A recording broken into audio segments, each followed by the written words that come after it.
Oscars analysis: why Oppenheimer dominated, killers crashed and poor things outperformed, Barbie.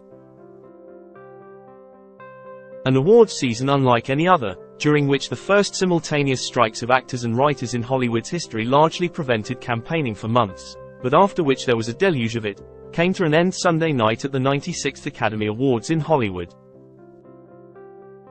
As was widely expected heading into the ceremony, Oppenheimer dominated, winning 7 Oscars.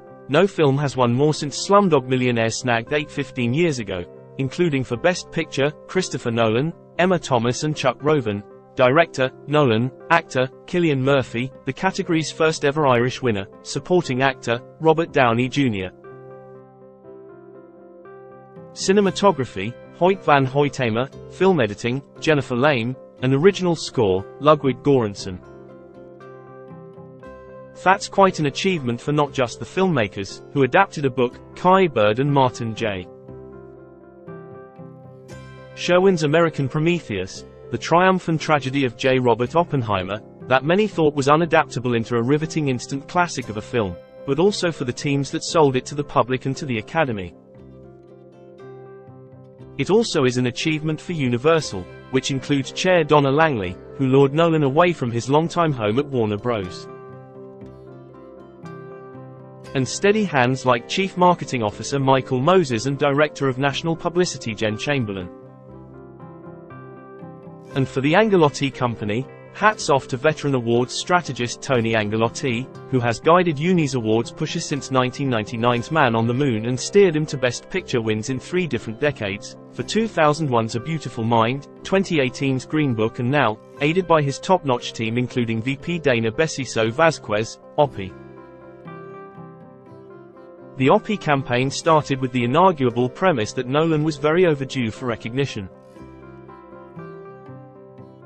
It continued with a film that truly delivered, and that still feels timely and urgent, even 80 years after the events it chronicles, thanks to Vladimir Putin's nuclear saber-rattling. It was turbocharged by, alongside Barbie, drawing people back to movie theaters in numbers not seen since before the global pandemic. And it was carefully managed thereafter, with subtle efforts seemingly undertaken to make the very British Nolan, who is repped by its Kelly Bush Novak, seem less aloof, to keep Downey on message and to help people to discover Murphy, even though he has been appearing in films for decades, including 5 others with Nolan.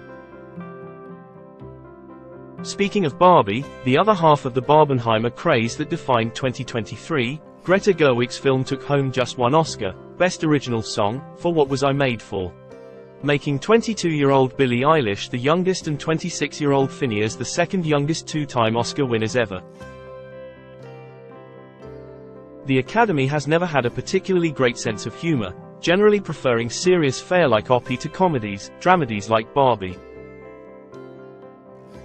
But Gerwig, producer, star Margot Robbie and the team at Warner Bros., who ran a dynamic push that was recognized with the Best Motion Picture Publicity Campaign Award at Friday's ICG Publicists Awards, won the Bank of America Award, as in, more than $1 billion at the box office, which must be a nice consolation.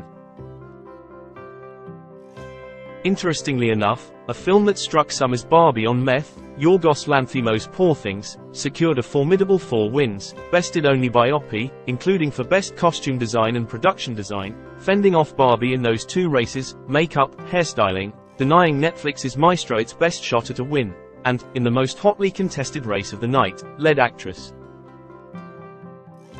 Indeed, 7 years after winning that award for La La Land, Emma Stone won it again for her most daring turn yet, holding off Killers of the Flower Moon's Lily Gladstone, who, for a more understated performance, was poised to become the first Indigenous American winner in the category's history. On Sunday night, I caught up with a high-level awards strategist not involved with the Poor Things campaign who expressed admiration for the job that Searchlight did, on a budget, with the film, singling out the company's impressive creative advertising, much of it attached to the clever slogan Defy Expectations. Meanwhile, it was a proud night for the Cannes Film Festival. I know this because I observed festival director Thierry Frémaux, a few seats down the row from where I was sitting, reacting giddily, as the May event's Palme d'Or winner Anatomy of a Fall claimed Best Original Screenplay and Grand Prix winner The Zone of Interest Best International Feature, a first for a U. Entry, and Sound, a rare victory for subtle work in that category. Would Anatomy have beaten Zone for Best International Feature if France had submitted it instead of The Taste of Things? We'll never know.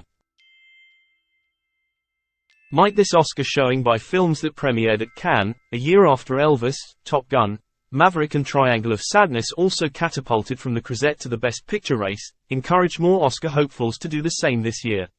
We'll soon find out. The streamers made a disappointing showing on Sunday. Netflix devoted a ton of resources to its 2023 awards slate, especially Maestro, and though the company landed 19 noms across 11 films this year, it emerged with only one win, Best Live-Action Short for Wes Anderson's The Wonderful Story of Henry Sugar. But it's not like its awards team could have done anything more than they did. People just weren't buying what they were selling, particularly with Maestro.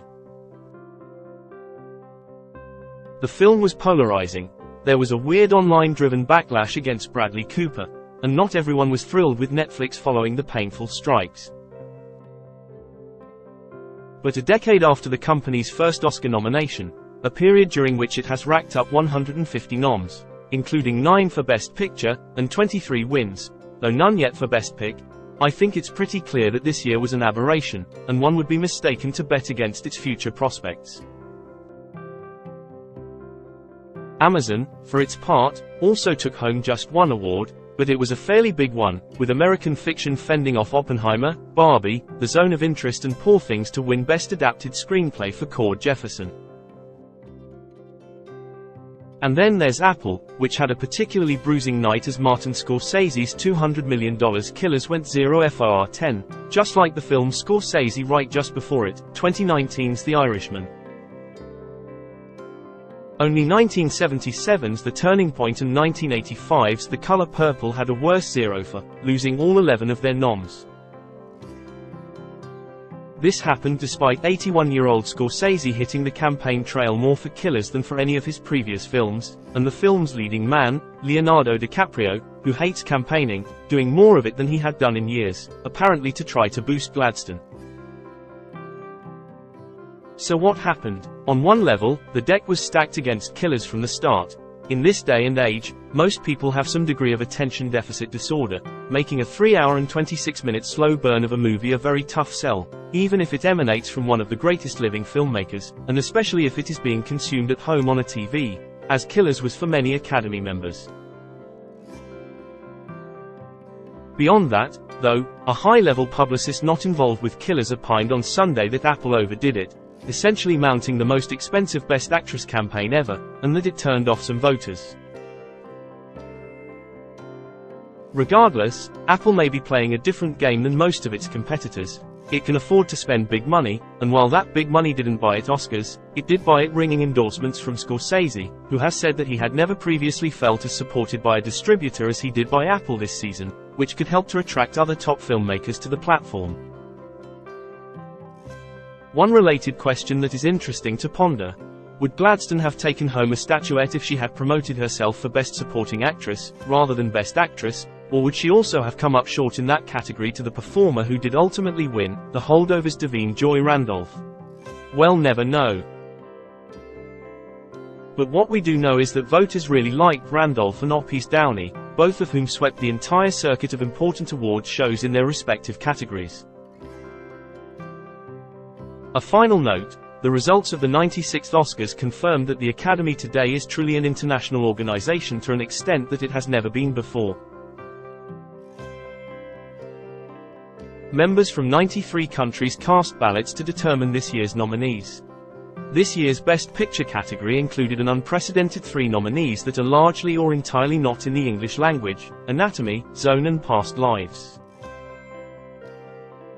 And Sunday's list of winners included, as best I can tell, more films that are largely or entirely not in the English language than any prior Oscars ceremonies. 6 of 23, the French language Anatomy, original screenplay, the German language Zone, international feature and sound, the Ukrainian language Portrait of War 20 Days in Mariupol, documentary feature, and 2 Japanese language titles from Toho International, the relatively low-budget monster movie Godzilla -1, visual effects, and Hayao Miyazaki's probable swan song The Boy and the Heron, animated feature.